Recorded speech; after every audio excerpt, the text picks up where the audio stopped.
इकाई 2.9 कहानी। अगला टॉपिक है इसके अंदर प्रेमचंदोत्तर युग, यानी कि प्रेमचंद के बाद का युग। प्रेमचंद युग के में मोटे तौर पर कहानी की दो धाराएं दिखाई पड़ती थी। एक थी सामाजिक यथार्थवादी और दूसरी थी व्यक्तिवादी। प्रेमचंदोत्तर युग में ये दोनों धाराएं कभी स्वतंत्र और कभी आपस में मिलती हुई विस्तार पाती हैं, मतलब इन्हीं का आगे जाके विस्तार होता है। यह युग दो विचारधाराओं के प्रभाव का युग है, मार्क्सवाद तथा मनोविश्लेषणवाद। मार्क्सवाद से प्रभावित धारा को प्रगतिवाद या समाजवादी कहानी कहते हैं, जबकि फ्रायड के मनोविश्लेषणवाद से प्रभावित धारा को मनोवैज्ञानिक या मनोविश्लेषणवादी कहानी कहा जाता है। प्रगतिवादी कहानी के प्रतिनिधि कहानीकार यशपाल तथा अन्य महत्वपूर्ण कहानीकार जो है वो रांगे राघव, राहुल सांस्कृत्यानन और नागार्जुन हैं। ये सारे प्रगतिवादी कहानी के प्रतिनिधि हैं।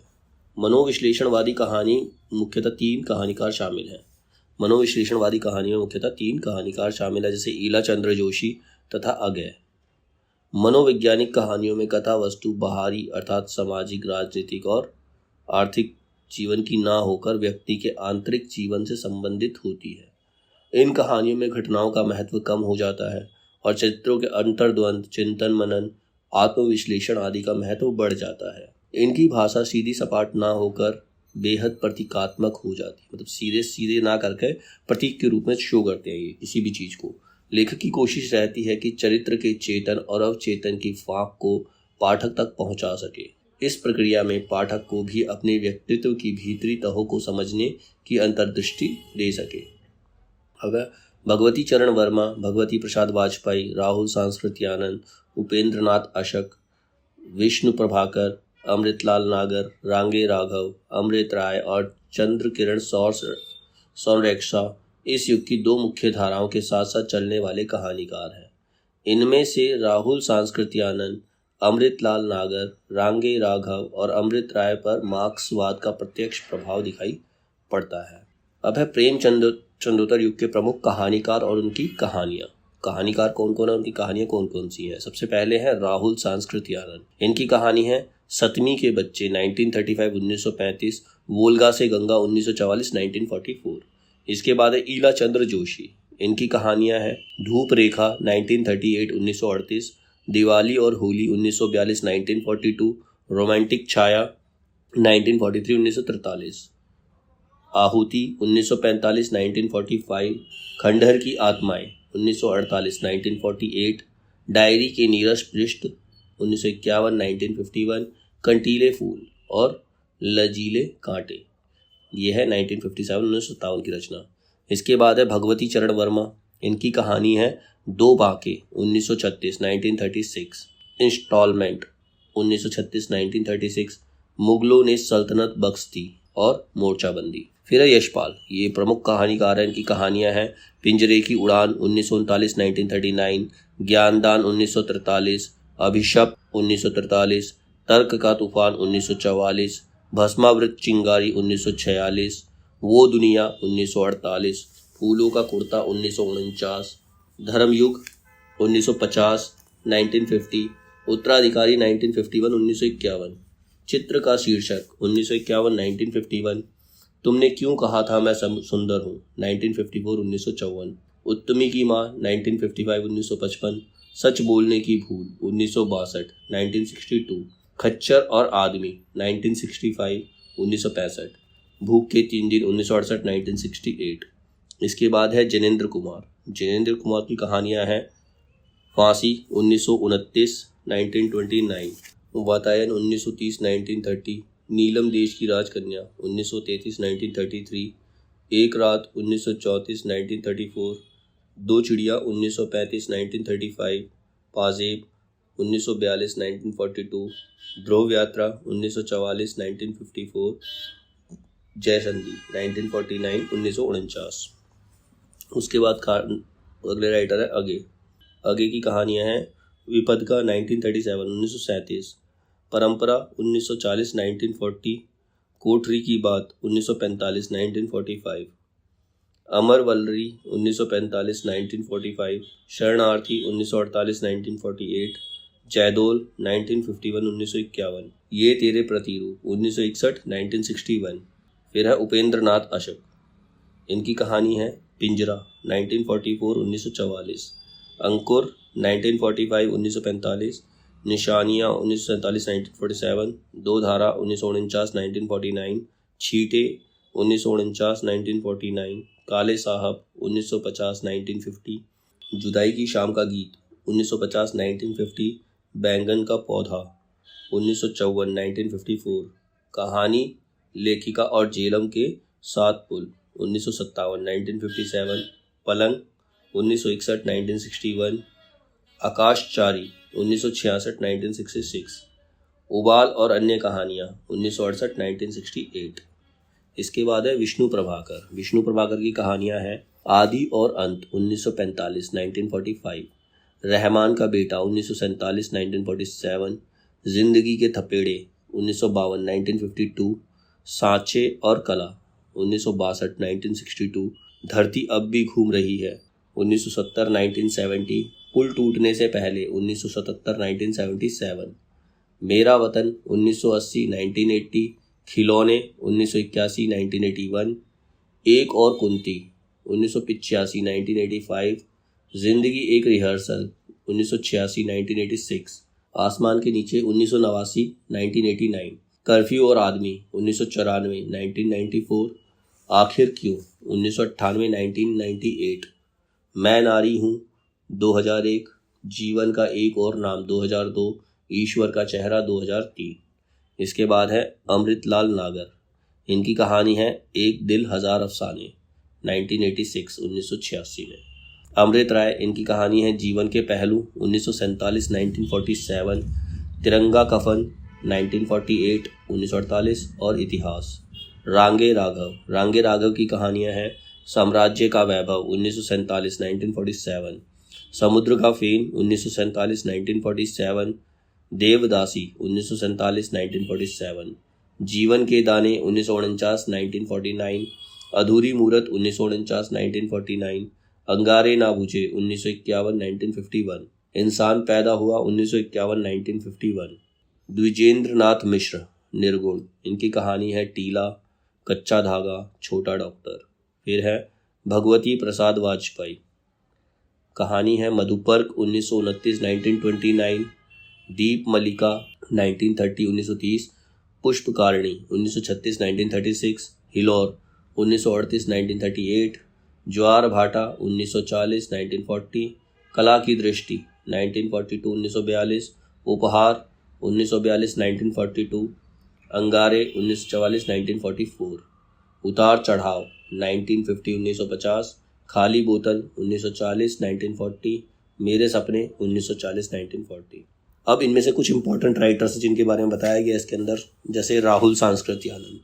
7वीं के बच्चे में राहुल जी ने एक ऐसी महिला की दयनीय आर्थिक स्थिति का चित्रण किया जो अपने बच्चों के लिए भरपेट भोजन एवं दवा का भी प्रबंध नहीं कर पाती और उसके 4 बच्चे असमय ही मृत्यु के शिकार हो जाते हैं। उसके बाद है ईलाचंद्र जोशी। ईलाचंद्र जोशी हिंदी में मनोवैज्ञानिक कहानियों के प्रवर्तक माने जाते हैं। मनोवैज्ञानिक मतलब साइकोलॉजिकल कहानियाँ हुआ करती थी। इन्होंने जीवन के उपेक्षित, कुंठित, मनोग्रंथि पीड़ित और परिस्थितियों के चुंगल में फंसे विवश और असहाय पात्रों को लेकर उनके चरित्रों का मनोवैज्ञानिक विश्लेषण प्रस्तुत किया है। ईलाचंद्र जोशी व्यक्ति के मानसिक उन्नयन पर बल देते हैं। ईलाचंद्र जोशी जैनेन्द्र और अगे की अपेक्षा जीवन की फांक को समतल फैलाव की दिशा में नहीं, ऊपर से नीचे की ओर लंबवत तराश है। वह भीतर से भीतर की ओर उतरे हैं और चेतन, अवचेतन, उपचेतन के अनेक अप्रीतिकर स्तरों का उद्घाटन किया है। ऐसा उनके बारे में बोला राजेंद्र यादव ने अपनी कहानी स्वरूप और संवेदना में। इसके बाद है यशपाल। यशपाल प्रगतिवाद के प्रतिनिधि कहानीकार हैं। इन्होंने लगभग 200 कहानियां लिखी हैं। पिंजरे की उड़ान, कारावास 1934-1938 में रचित कहानियों का संकलन है। यशपाल ने मार्क्सवादी दृष्टि से एक के बाद एक सशक्त कहानियां लिखी। उन्होंने समाज के परंपरागत मूल्यों और रूढ़ियों के विरुद्ध व्यंग और मुक्ति के हथियारों के से तीखे प्रहार किए। मुस्लिम पात्रों पर केंद्रित सर्वाधिक कहानियां लिखने वाले कहानीकार जो है वो है प्रेमचंद, अमृतलाल नागर और यशपाल। इसके बाद है जिनेंद्र।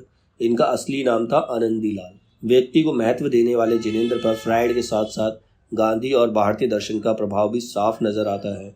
उन्होंने अपनी कहानियों में मानव मन की सूक्ष्म परतों का उद्घाटन किया है। इन्होंने पहली बार हिंदी कहानी में कथा वस्तु को अंतर्मुखी तथा विश्लेषणात्मक बनाया।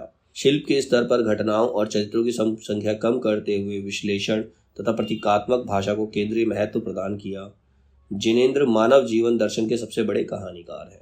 फिर जिनेंद्र ने प्रेमचंद से भिन्न स्त्री पुरुष संबंध का जो क्षेत्र अपने लिए चुना, उसके कारण वे शुरू से ही विवादास्पद लेखक माने जाते हैं। जिनेंद्र ने प्रेम में उत्सर्ग की भावना को किसी कदर कम करके प्रसाद और गुलेरी से भिन्न कहानी को सामान्य जीवन के निकट लाने की कोशिश की। फिर है जिनेंद्र ने फोटोग्राफी को अपनी पहली कहानी माना है, जबकि उनकी पहली कहानी खेल को माना जाता है, जो विशाल भारत में 1928 में प्रकाशित हुई। स्पर्धा कहानी इटली के विदेशी परिवेश एवं विदेशी पात्रों के बावजूद क्रांति और अहिंसा की बहस को केंद्र में रखती है। अपना अपना भाग्य में 10 वर्षीय गरीब और अनाथ पहाड़ी बालक के माध्यम से सामाजिक विषमता, झूठी दया एवं सहानुभूति तथा थोथी मानवता की पोल खोलकर रखती है। पुलिस अधिकारी की बेटी जुलेखा और क्रांतिकारी शमशेर की प्रेम कहानी फांसी है। जानवी कहानी किसी भी विचारधारा से परे है।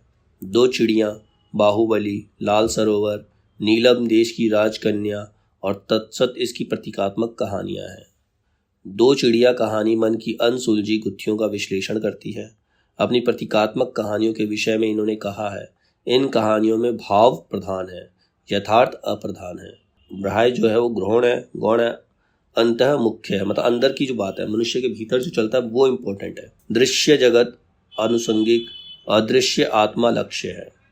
मधुरेश ने इनकी ऐसी कहानियों को प्रतीकात्मक कथाओं की बजाय नीति कथाएं कहा है। अब इनके बाद में मधुरेश कहते हैं कि जिनेंद्र और यशपाल दोनों ही विचारों से अपनी कहानियां बुनते हैं। नई कहानी की लेखकों ने विचार की सत्ता को एक ऐसे पठार की तरह देखा जो लेखक और वास्तविक जीवन के बीच अवरोध पैदा करता है। लेकिन इन दोनों ही लेखकों की कहानी में विचार के उपयोग की प्रक्रिया एक सी नहीं है। जिनेंद्र कहानी में जीवन की वास्तविकता का वह जैसा है तिरस्कार करके आगे बढ़ता। जिनेंद्र वास्तविक और यथार्थ जीवन की अपेक्षा अवास्तविक और अमूर्त जीवन में गहरी अभिरुचि रखते हैं। इसी के परिणाम स्वरूप वह क्रमशः वास्तविक जीवन से दूर हो जाते हैं। तो ये इन्होंने जिनेंद्र के बारे में बताया है। जिनेंद्र के बाद अगला राइटर है अगे। इनकी कहानियां सूक्ष्म विश्लेषणात्मक और वैचारिक परिपक्वता की कहानी है। अगे की कहानियों पर मुख्यतः दो विचारों का प्रभाव नजर आता है, फ्रायड के मनोविश्लेषणवाद तथा सार्त्र के अस्तित्ववाद का। इन दोनों विचारधाराओं से प्रभावित होने के कारण इनकी कहानियों में व्यक्ति के व्यक्तित्व तथा उनके मानसिक पक्षों को केंद्रीय महत्व प्राप्त हुआ है।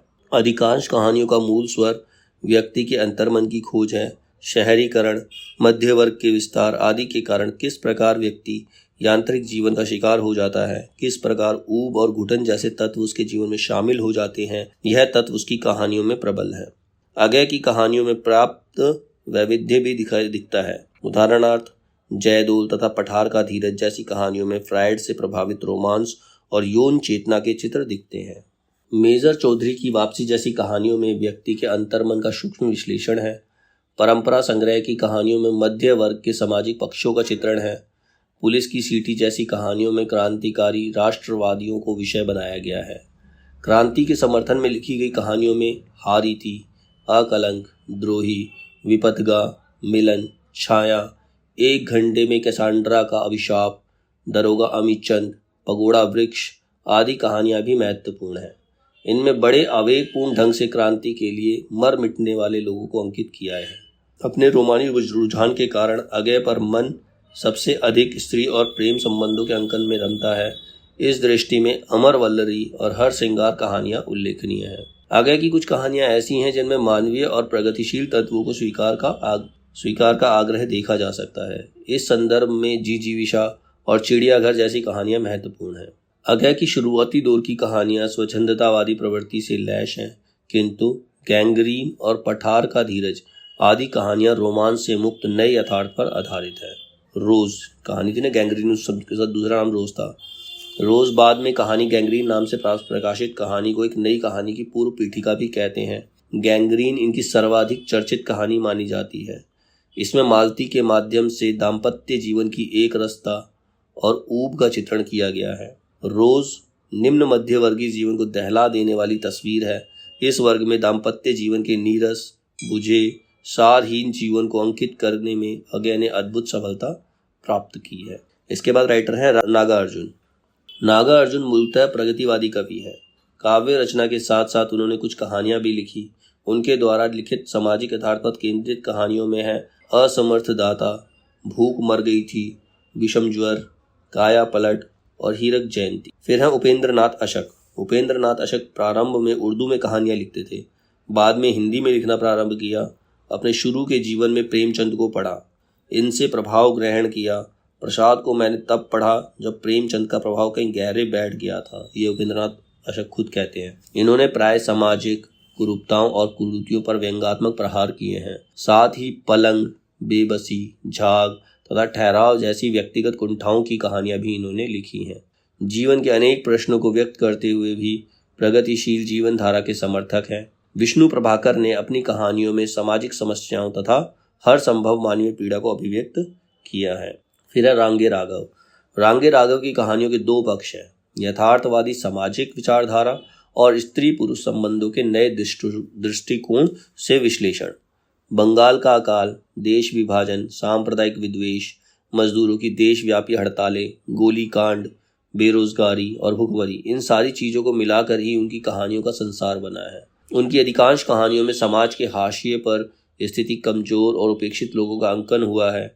शिवदान सिंह चौहान के अनुसार गदल चंद्रधर शर्मा गुलेरी कृत उसने कहा था कि इस तरह की कहानी है, यह राजस्थानी परिवेश की प्रेम कहानी है। अब नई कहानी आंदोलन से पूर्व महिला कहानीकारों की स्थिति क्या थी उस टाइम पे? हिंदी कहानी के एकदम आरंभिक दौर में ही उसे बंग महिला श्रीमती राजेंद्र बाला घोष जैसी लेखिका मिली, लेकिन इसके बाद एक लंबा अंतराल दिखाई पड़ता है।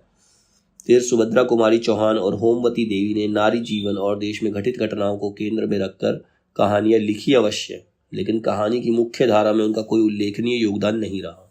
चंद्र किरण सोनरेखा ने मध्यवर्गीय समाज की अंतरंग झांकी प्रस्तुत करने के बाद ही नारी मनोविज्ञान की सूक्ष्म और कलापूर्ण अभिव्यंजना की दृष्टि से इस दौर में अनेक उल्लेखनीय कहानियां लिखी हैं। उनकी कहानियों में रचना वस्तु का विस्तार उनकी एक उल्लेखनीय विशेषता है। उनकी कहानियां दलित और सर्वहारा की पक्षधर है, जिसमें पक्षधरता का उत्साह कहीं भी कलात्मक विचलन का कारण बनकर नहीं आता। आदमखोर संग्रह की अधिकतर कहानियों में वे सामाजिक संरचना के संदर्भ में मनुष्य, पुरुष और स्त्री की स्थिति को परिभाषित करना चाहती हैं। मधुरेश कृत हिंदी कहानी का विकास के आभार से उद्धृत की गई है। तो ये था प्रेमचंदोत्तर युग की कहानियां।